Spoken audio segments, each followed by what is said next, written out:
ఢిల్లీలో అంబేద్కర్ విజ్ఞాన కేంద్రం అనేది ఉంటది. అంబేద్కర్ విజ్ఞాన కేంద్రం అనేది ఉంటది.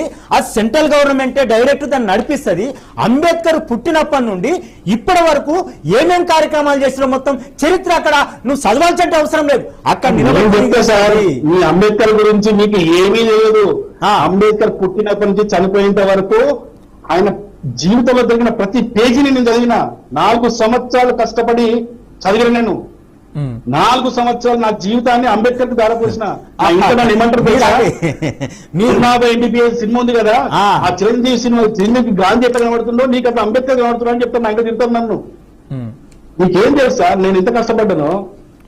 ప్రతి అంశాన్ని పేజీ నెంబర్తో సహా చెప్తున్నట్టే మీరు అర్థం చేసుకోవాలా.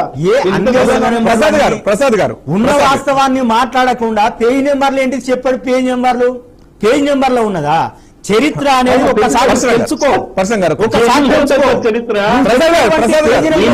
చెప్తున్నా నువ్వు చెప్పేటువంటి పేజీ భారత రాజ్యాంగమే రాయాలి, ఆర్బీఐని ఏర్పాటు చేయాలి.